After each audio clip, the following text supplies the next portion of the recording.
এই মাম্মামকে বাজার থেকে কিনে নিয়ে এসছে, আর এটাকে তো জঙ্গল থেকে নিয়ে এসছে।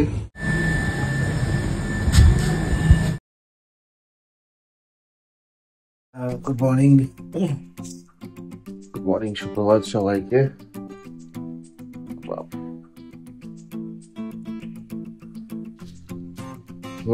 সুপ্রভাত সবাইকে। এই যে স্মোকটা করে ধরলাম, চাটা খাইনি, শ্রাবণী চা দিয়ে ও দেয়নি দেবে হয়তো এখনই। 7:30 বাজে। এই জাস্ট বাইরে রোদ আছে, একটু গরম গরমও আছে, কারণ আমি যখন ঘুম থেকে উঠেছিলাম বুকটা একটু ভেজা ভেজা, মানে ঘামে ভেজা ভেজা কি, এখনো গেঞ্জিটা একটু হালকা ভেজা ভেজা যায় না। তো যাই হোক, মাম্মামকে রেডি করিয়ে দিয়েছে। মাম্মাম রেডি করে ফোন দেখছে, কার্টুন দেখছে মোবাইলে।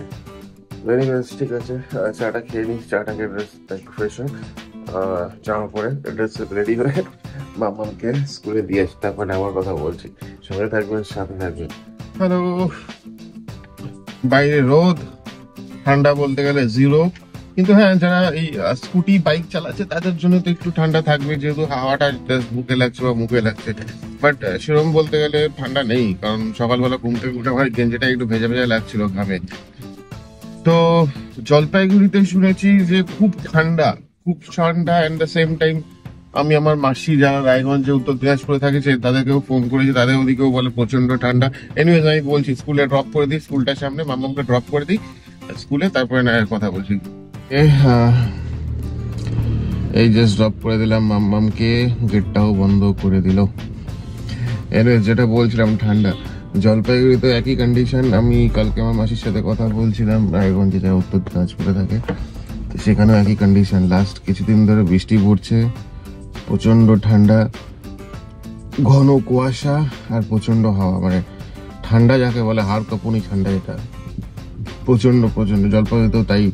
লাস্ট কয়েকদিন ধরে টানা শুধু বৃষ্টি পড়ে যাচ্ছে, রোদ তো মানে বহু যুগ আগে উঠেছিল। অ্যাট দ্য সেম টাইম ওই প্রচন্ড ঠান্ডা, হাওয়া, কুয়াশা, মানে বিভৎস ঠান্ডা। মানে আমার আমার শ্বশুরবাড়ি থেকে শ্রাবণীর মা বাবা যে এসেছিল তারা বলছে কলকাতায় অনেক ভালো ছিল, ওখানে গিয়ে মানে যা অবস্থা, একদম সর্দি কাশি এখানে যা তা অবস্থা। আমার কালকে মাসির সাথেও কথা হলো, ওই মাসিও তাই এক্স্যাক্টলি একই বললো যে প্রচন্ড মানে যা তা অবস্থা, বলে ওদিকেও এরকম হয়ে আছে একেবারে ব্যাটম্যানের মতন। হাফ ব্যাটম্যান আমি, ব্যাটম্যানের ওই জায়গাটা কালো হয়ে থাকে, আমারও একদম রোদে কালো হয়েছে। এনিওয়ে সেটাই হচ্ছে কথা, যে মানে প্রচন্ড ঠান্ডা ওদিকে, আর এদিকে কলকাতার লোক, এখানে সেরকম কিছুই নেই, তাতেই সবাই একেবারে গুটিসুটি হয়ে আছে। বাট এনিওয়েজ সেটা বলবো না, ঠান্ডাটা যে যা নিজের মতন। আমি বলছি ঠান্ডা নেই, বাট অনেকের ঠান্ডা লাগতেই পারে, সেটা কোনো কথা না। হ্যাঁ, তো যাই হোক, আজকে থেকে মানডে, রেগুলার রুটিন আবার সেই। যাই হোক, আজকে তো অলমোস্ট লেট হয়ে গিয়েছিল, বাট থ্যাংক গড টাইম মতন পৌঁছে দিয়েছি। সোমবার তো হট করে একটু ধাতস্থ হতে সময় লাগে, আবার সেই ফল ইন লাইন যেটাকে বলে। ঠিক আছে, গাড়িটা ঘুরিয়ে নিই, ঘুরে ব্যাক করি। ওই যে গেট বন্ধ করে দিয়ে সিকিউরিটি, গাড়ি ঘুরিয়ে নিয়ে বলতে ঘুরাই নিয়ে এখন এদিক ওদিক থাকিয়ে যাচ্ছে। এনিওয়েজ ঠিক আছে, গাড়িটা ঘুরিয়ে নিই। একটা দুধ কিনতে হবে, শ্রাবণে বললো একটা দুধের প্যাকেট কিনতে হবে। দুধের প্যাকেট কিনে, ও আচ্ছা, আজকে মানডে জন্য দুধের প্যাকেট কিনতে হবে, কারণ শ্রাবণী তো সোমবার দিন ওই শিব ঠাকুরকে, বাবা শিবকে দুধ দিয়ে স্নান করায়, তো এত সকালে দেখতে হবে দুধের দোকান কোথায় পাবো। এনিওয়েজ ঠিক আছে, দেখে নিই দুধের দোকান, দুধ কিনে তারপরে বাড়ি ফিরতে হবে। কমপ্লিট। এই যে এই গলিটা দেখছেন, এই গলির ভেতরেই ফ্ল্যাটটা আছে যেখানে আমি আসি বারেবার ওই ভাড়ার জন্য। আর পেছনে হচ্ছে মাম্মামের স্কুল, দেখানো যাচ্ছে না, ওই যে স্কাই কালার একটা পিলার দেখা যাচ্ছে, ওটা হচ্ছে মাম্মার স্কুল। ওই দিকেই হচ্ছে 3 নম্বর গেটটা রাখা আছে। এনিওয়েজ বাড়ির দিকে ঢুকে গিয়েছি। তো কালকে অ্যাকচুয়ালি খাবার দিইনি, কালকে না অ্যাকচুয়ালি 2 দিন খাবার দেয়নি এদেরকে, আজকে এখন খাবার দিয়ে দেয়। নিচটা এত ময়লা হয়েছে, কি বলবো। ঠিক আছে, খাবার দিয়ে দিই, 2 দিন না খেয়ে আছে এরা অ্যাকচুয়ালি। সকাল ইনস্টামার্ট থেকে কিছু ভেজিটেবলস অর্ডার করলাম। ভেজিটেবলস অ্যাকচুয়ালি সেরকম কিছু ছিল না, কারণ এই উইকটা তো বাজার যাওয়া হয়নি, তাই অল্পই কিছু অর্ডার করলাম। যেমন ওই অল্প পেঁয়াজ কলি, তারপর কিছু লাউয়ের ডগা, টমেটো, ফুলকপি, আর অ্যাকচুয়ালি ভেজিটেবলস ছিল না জন্য অল্প অল্প কিছু অর্ডার করলাম, বেশি দাম দিয়ে কিছু করার নেই। আর একদমই যেহেতু ছিল না, আলু পেঁয়াজটাই জাস্ট আছে। আর মেইন অর্ডার করার কারণ হলো এটা একটা ফিডিং বোতল।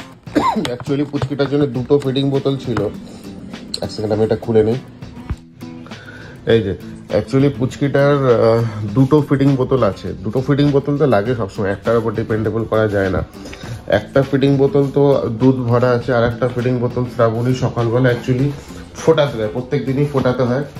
তো এটাতেই ফোটাতে দিয়েছিল, ফুটিয়ে ফুল গাছের জল দিতে গিয়েছিল, তারপরে খেয়াল ছিল না, এনি হাও বাই মিস্টেক জল কমে গিয়ে লেগে গিয়ে ব্যাস ফিডিং বোতলটা নষ্ট হয়ে গিয়েছে।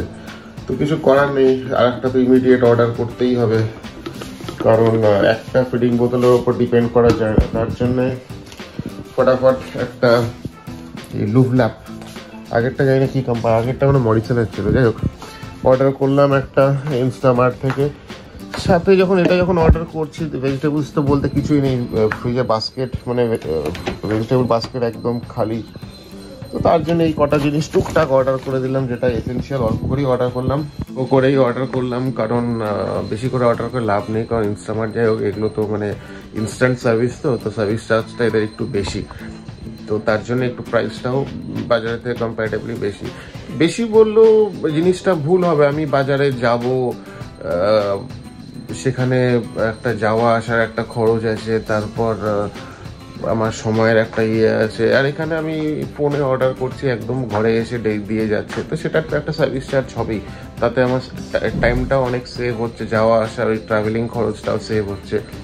তো ঠিক আছে, সেই হিসাবে একটু দাম বেশি নিলেও আমার মনে হয় এটা ওয়ার্থ। খুব একদম যে মানে মানে মানে জিনিসটা মানে বেশি নিচ্ছে, প্রচুর হেনা তেনা, ওয়ার্থ না সেটা না। আমার মনে হয় একটু বেশি নিলেও ব্যাপারটা খুব ওয়ার্থ, আমার সময় সেভ হচ্ছে, আমার অনেক কিছুই সেভ হচ্ছে। তো এনিওয়েজ যাই হোক, এই বোতলটা একটু ফোটাতে দিয়ে দিই, কারণ একদম ডিরেক্ট দোকান থেকে এসেছে, তো এটার মধ্যে দুধ বানানো যাবে না, একটু ফুটিয়ে নিই, তারপরে না এটাতে দুধ বানিয়ে দেবো। ভেজিটেবলসগুলো বাস্কেটে দিয়ে দিই, বাস্কেটে ফ্রিজে ঢুকিয়ে। এই আনতে যাচ্ছি মাম্মামকে, এসে ভাবলাম যে একটু ঘন্টা 1:30 সময় এসে গেল, যে একটু 1 ঘন্টা ঘুমোবো, কিন্তু সেটার উপায় নেই। আবার আজকে বিল্ডিংয়ে জলের প্রবলেম, কি যে সমস্যা। যে কাজ করে জলের মিস্ত্রি, তাকে ফোন করা হলো, বাবা সে পরশু দিন 2-3 দিনের আগে আসতে পারবে না, সামনে ভিড় আছে, আমি একটু পরে না করছি। বিয়ের বরযাত্রীর ভিড়, এত লোক বাস স্ট্যান্ডে, মানে 20-30 জনের মতো লোকে এখানে ভিড়, বিয়ের সব বরযাত্রী। এনিওয়েজ ওই জল নিয়ে আবার সমস্যা, জলের ট্যাঙ্কার ডাকতে হবে, তারপর যে আমাদের জলের মিস্ত্রি কাজ করে তারা সে বলে যে বাইরে যাচ্ছে, 3 দিন পরে আসবে, এই নিয়েই সব ঝামেলা আর কি। এনিওয়েজ মাম্মামের স্কুলে চলে এসছে, মাম্মামকে পিক করে নিই, তারপরে না কথা বলছি। গাড়িতে চকলেট রাখা ছিল, লিপস্টিক চকলেট রাখা ছিল, ওটাই চুষে জেলিগুলো খাচ্ছে। কি পড়িয়েছে আজকে? পড়াশোনার নাম করতেই পেছন দিকে পালালো। কি পড়িয়েছে আজকে? হ্যাঁ, টাকা এদিকে, বদমাসি শুরু। বুনো উঠে গেছে, ব্যাস এবার বাড়ি গিয়ে বাদরামি আর কি। এনিওয়েজ গাড়িটা ঘুরিয়ে বাড়ির দিকে যাওয়া যাক। Good afternoon. এই জাস্ট মাম্মামকে তো নিয়ে এলাম, ততক্ষণে দেখি শ্রাবণী অলরেডি কেএমসি তে ফোন করে এদিক ওদিক, কেএমসি এর ইঞ্জিনিয়ারকে দিয়ে এদিক ওদিক করে একটা জলের ট্যাঙ্কারের ব্যবস্থা করেছে। এই জাস্ট একটু আগে ড্রাইভারের ফোন এলো, জলের ট্যাঙ্কার আসছে, রিজার্ভারটা ভরে দিলে অ্যাটলিস্ট কয়েকদিনের জন্য নিশ্চিত। আচ্ছা, ড্রাইভার ফোন করেছে, পরে কথা বলছি। ওই যে নিচে একটা ছোট ট্রাক দেখা যাচ্ছে, জানি না কতটা দেখা যাচ্ছে, জলের ট্যাঙ্কারটা। এই ভিডিওটা অ্যাকচুয়ালি শ্রাবণী ওপর থেকে করেছিল, আমি নিচে গিয়েছিলাম, কারণ ট্যাঙ্কারটা বিল্ডিং এর ভেতরে ঢুকবে, ভেতরে ঢুকলেই সামনে আমার গাড়িটা পড়বে। তো আমি ভাবলাম ট্যাঙ্কারটা যখন চলে এসছে, তো গাড়িটা আমি তাহলে বাইরে বের করে রাখি, যাতে অ্যাটলিস্ট গাড়ি মানে ট্যাঙ্কারটা ভেতরে ঢুকলে পাইপটা মানে কম লাগবে, কারণ ট্যাঙ্কার থেকে পাইপ দিয়ে বিল্ডিং এর পেছনে অ্যাকচুয়ালি আমাদের রিজার্ভারটা, তো তার জন্য মানে ট্যাঙ্কার থেকে রিজার্ভার ডিস্টেন্সটাও অনেকটা।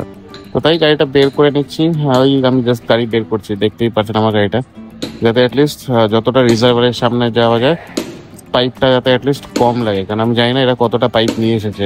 বলেছিলাম তো 35 ফুটের মতন লাগবে, বাট দেখা যাক কি হয়। এরা আগে সেটটা করুক, ভেতরে ঢোকাক ট্যাঙ্কারটা, তারপরেই দেখা যাবে যে পাইপটা হয়ে যাবে কিনা। জলের ট্যাঙ্কারটা এতটাই ঢুকতে পেরেছে, ওখান থেকে সোজা ওই দেখছেন জলের পাইপ দিয়ে সোজা রিজার্ভারে কানেক্ট হয়েছে। ওরা অলরেডি ওই জল ছেড়ে দিয়েছে, যে পাইপটা সোজা ওইদিকে রিজার্ভারটা। ট্রাকটা ফিরে গেল। 4000 লিটারের ট্যাঙ্ক, তাও যে রিজার্ভারটা আছে ফুল হলো না, মানে হাফ হয়েছে। মানে দুটো ট্যাঙ্ক হলে 8000 হলে তাহলে না রিজার্ভারটা ফুল হতো। বাট এনিওয়েজ কাজ তো চলে যাবে, কারণ এখন বাজে অ্যারাউন্ড দুটো। হাফ ট্যাঙ্ক হাফ রিজার্ভার ভরা আছে, তারপর উপরে ট্যাঙ্কিং জল আছে, প্লাস 4টের সময় তো কর্পোরেশন থেকে জল দেবে। তো এনিওয়েজ কাজ তো চলে যাবে। মাম্মামের তো দুটোরই স্নান হয়ে গিয়েছে, মাম্মামের তো খাওয়াও হয়ে গিয়েছে গুড গার্লের মতন অ্যাজ ইউজুয়াল, কারণ মাম্মাম এখন খুব গুড হয়ে গেছে, খাওয়া নিয়ে কোনো ঝামেলা নেই। এটারই যা ঝামেলা শুরু হয়েছে। আচ্ছা ওকে এখন এই খাওয়াবে শ্রাবণী, আর মাম্মামকে এখন একটু ড্রয়িং এর যে হোমওয়ার্ক গুলো আছে কমপ্লিট করিয়ে দিই আজকে, কারণ পরশুদিন তো আসবে ড্রয়িং করাচ্ছিলাম এতক্ষণ। যাই হোক ড্রয়িং হয়ে গিয়েছে, কালকে একটা করলেও হোমওয়ার্ক গুলো কমপ্লিট হয়ে যাবে। আজকে তো ভেজ মানডে যেহেতু, তো দেখা যাক একবার কি হয়েছে কিচেনে। আজকে কি পনির করেছে নাকি? ও বাবা না, তাহলে দেখা যাক তাহলে কিচেনে গিয়ে কি করেছে। এটা তো ভাত গরম আছে, ঠিক আছে। আলু ভাজা, এটা তো মাম্মামের জন্য। আর উচ্ছে ভাজাটা আমার খেতে খুব ভালো লাগে ভাতের সাথে, আগে যখন ভাত খেতাম। কালকে অ্যাকচুয়ালি অনেকদিন পর কিন্তু রাইস খেলাম, ওই বিরিয়ানির জন্য অনেকদিন পর রাইস খেলাম, ভালোই লাগলো খেতে, মাঝে মাঝে খেলে ভালোই লাগে। অ্যান্ড এটা হচ্ছে ফুলকপির তরকারি, লাল লাল করে করেছে। আর এটা একটা ভেজ ডাল, আর এটা একটা যাই হোক পুরোনো একটা কোনো ডাল ছিল সেটাই। এটা ভেজ ডাল, ফুলকপি অ্যান্ড আলু উচ্ছে ভাজা। যাই হোক ঠিক আছে, খারাপ না। পদ কিন্তু ঠিক আছে, অল্প পদই ভালো লাগে। বেশি পদ হলে অত তখন কোনটা ছেড়ে কোনটা খাবো, এটা খাবো ওটা খাবো, তখন ইয়ে ঝামেলা, মানে একটা কনফিউজ ব্যাপারটা থাকে। বাট ঠিক আছে, অল্প পদ হলেই ভালো লাগবে। এমনি খাওয়ার সময় বোঝাবে কেমন রান্না করে। মামামের নাচ চলছে, মামাম গান ইউটিউবে গান শুনে নাচ করছে, আর পুচকিটা এদিক ওদিক ঘুরে বেড়াচ্ছে, ও নাচ করার চেষ্টা করছে। অনেক হয়ে গিয়েছে, লাঞ্চ দিয়ে দিয়েছে। এই হচ্ছে লাঞ্চ যা দেখিয়েছিলাম, ওই ডাল, ফুলকপির তরকারি আর আলু কি বলে আলু উচ্ছে ভাজা আর রুটি। শ্রাবণী খাবে না আজকে, ও যেহেতু সোমবারটা করে শিব ঠাকুরকে একবারে রাতেই, শিব ঠাকুর 16 সোমবার করছে, তাই একবারে রাতেই খাবে, সারাটা দিন উপোস। তাহলে আচ্ছা 16 সোমবার না, সরি, এমনি শিব ঠাকুরের যে একটা কিছু মানত বা পুজোটা করে, তার জন্য একবারে প্রতি সোমবারই ও একবারে দিনে একবারই খায়, সেটা সোজা রাতে। বেলা অনেক হয়ে গিয়েছে, লাঞ্চটা করে নেই। আজকে সারাদিন জল টল নিয়েই চললো। যাই হোক সবকিছু শর্ট আউট হয়ে গিয়েছে, তো বেলা হয়ে গিয়েছে, লাঞ্চটা করে নিই। পরে দেখা যাক সন্ধ্যাবেলা যদি কোথাও বাইরে যাওয়া যায়। 6:30টার দিকে তো আবার আমাকে যেতে হবে ওই ফ্ল্যাটে, কেউ আসবে একজন দেখতে। তো ঠিক আছে, দেখা যাক সন্ধ্যাবেলাটা যদি কোথাও বেরোনো যায় একটু ঘুরে। Good evening, welcome back. আশা করি দিনটা আপনাদের ভালো কেটেছে। বাজে ওই অ্যারাউন্ড 8:30 নাগাদ। মোস্ট প্রবাবলি বালিগঞ্জে যাবো, কিছু ভেজিটেবলস আছে ওখান থেকে নেওয়ার, নিয়ে তারপরে এদিক ওদিক টুকটাক আরো একটা কাজ আছে করে ব্যাক করবো। মেইন উদ্দেশ্যটা বালিগঞ্জে যাওয়ার, প্রবাবলি হয়তো গড়িয়াহাটেও যেতে পারি, কিছু টুকটাক জিনিস কেনা আছে, তো কিনে ব্যাক করবো। আমি রেডি, পুচকি রেডি, শ্রাবণী ওদিকে রেডি হচ্ছে, এই যে মাম তো একদম রেডি হয়েই আছে, টা টা টা টা করতে করতে হাঁটছে থাপ থাপ থাপ থাপ করে। নতুন জুতোটা কিনে খুব খুশি হয়েছে। প্রথম ও ভয় পেত আওয়াজটার জন্য, বাট এখন ভয় পায় না। মাম্মা রেডি, খুব সুন্দর হয়ে গেছে, মাম্মাকে খুব সুন্দর লাগছে। বাজার করা হয়ে গেছে, অনেক বাজার করেছি বালিগঞ্জ থেকে, খুব তাড়াতাড়ি ফার্স্ট সার্ভিস, খুব তাড়াতাড়ি বাজার করেছি। এই যে বোসপুকুরে একটা বিয়ে বাড়ি করেছি, কারণ শ্রাবণীর প্রচন্ড খিদে পেয়ে গিয়েছে, স্বাভাবিক সারাটা দিন না খেয়ে আছে বেচারি, তো প্রচন্ড খিদে পেয়ে গেছে। আর বেশি খিদে, একটা পেট খালি থাকলে কি একটা গা গোলায়, ওই একটা অস্বস্তি। তো যাই হোক তাড়াতাড়ি করে আমি গাড়ি চালাচ্ছি, অ্যাক্রোপলিসে গিয়ে ফুড কোর্টে যাই, এটা কিছু খাওয়াই ওকে, না হলে তো মানে শরীরটা খারাপ লাগবেই।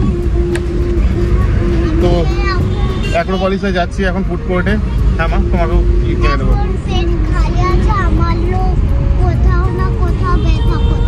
আচ্ছা, তোমারও কোথাও না কোথাও ব্যথা করছে, ঠিক আছে। এনিওয়েজ অ্যাক্রোপলিসে যাই, তারপর না কথা বলছি। খুব তাড়াহুড়ো করে চালাচ্ছি, কারণ খুব খিদে পেয়ে গেছে। তারপরে এই হচ্ছে বাজার, এই মাম্মামকে বাজার থেকে কিনে নিয়ে এসছি, আর এটাকে তো জঙ্গল থেকে নিয়ে এসছি। বাজার থেকে কাঁচা আম নিয়ে এসছি অফ সিজনে, মাম্মামের দেখে খুব ফেভারিট, বলে এটাই খাবে। মাম্মা ওটা চাটনির জন্য নিয়ে এসছি রে মা, ওটা কাঁচা আম, টক হবে। মাম কালকে এই দিদা এসে বানাবে, মাসিমা এসে বানাবে। ও চললো আর একজন আম খেতে। একটু দাম বেশি নিয়েছে, বাট অক্সিজেনে এই চাটনি খেতে আমের ভালোই লাগে। হ্যাঁ মা, আমি আগে জলপাইগুড়িতে খেতাম। হ্যাঁ বাবা, অনেকগুলো আম নিলাম। একটু দাম তো নিয়েছে, বাট যাই হোক ঠিক আছে, কখনো কখনো তো একটু শখ পূরণ করতে হয়। অনেকগুলো, মানে 1 কিলোর ওপরে আম নিয়েছি, চাটনি হবে। Welcome back. এই জাস্ট একটু আগে ফিরলাম। ফিরে অ্যাকচুয়ালি আমাদের তো অ্যাক্রোপলিস যাওয়ার কথা ছিল, যেহেতু শ্রাবণে খুব খিদে পেয়েছিল, সারাদিন উপোস ছিল, ভেবেছিলাম ফুড কোর্টে গিয়ে কিছু খাবে, বাট আনফর্চুনেটলি 10:35 কি 40 হয়ে গিয়েছিল, তো ফুড কোর্ট বন্ধ হয়ে গিয়েছিল, তাই আর ফুড কোর্টে যাওয়া হলো না। কি করা যাবে, আমি তারপরে ঘুরে আমরা সোজা বাড়ি চলে এলাম। বাড়ি চলে মানে বাড়ির পথেই ফুচকা টুচকা খেয়ে কিছু টুকটাক খেয়ে বাড়ি চলে এলাম। তারপরে এই যে শ্রাবণী এখন খাওয়াচ্ছে, দুটো পুচকি খাইয়ে দাইয়ে আমরা খাবো, খেয়ে দে, তারপর তো নিজের অফিসিয়াল যা কাজ আছে সেগুলোতে আমরা ব্যস্ত হয়ে যাবো। তো ঠিক আছে, এই জাস্ট ড্রেস চেঞ্জ করবো এখন। ডিনার করা জাস্ট একটু আগে হয়ে গেল। পুচকি দুটোকে ঘুম পাড়িয়ে দিয়েছে শ্রাবণী। শ্রাবণী একটু তাড়াতাড়ি খেয়ে নিয়েছিল আজকে, যেহেতু মানে অ্যাক্রোপলিসেও তো কিছু খাওয়া হলো না আফটার অল। তো যাই হোক, তার জন্যে তাড়াতাড়ি এসে পুচকি দুটোকে খাওয়ালো, খাইয়ে দাইয়ে তারপর আমার কিছু কাজ ছিল সেগুলো করলাম, তারপরে ও খেয়ে নিলাম। আমি বললাম যে খেয়ে নিতে, কারণ না হলে আরও লেট হলে আরও খিদে তো অফকোর্স পেয়েছে, তো তাড়াতাড়ি খেয়ে নিল। তারপরে না আমি জাস্ট একটু আগে খেয়ে নিলাম। তো সবাই ঘুমিয়ে পড়েছে, পুচকি দুটো। আমার তো এখনও কিছু কাজ আছে সেগুলো করতে হবে। শ্রাবণী তো অফকোর্স এখন অফিস চলছে, ওর তো 1:30 অবধি অফিস চলবে। তো এই জাস্ট আমারও কিছু কাজ আছে, ওরও কাজ করে ও ঘুমিয়ে পড়বে, আমারও শুতে শুতে লেট হয়ে যাবে। আজকের পর্ব এখানেই শেষ করছি। আশা করি গতকালের পর্ব ভালো লেগেছে, অ্যান্ড মেবি হয়তো আজকের পর্ব ভালো লাগবে।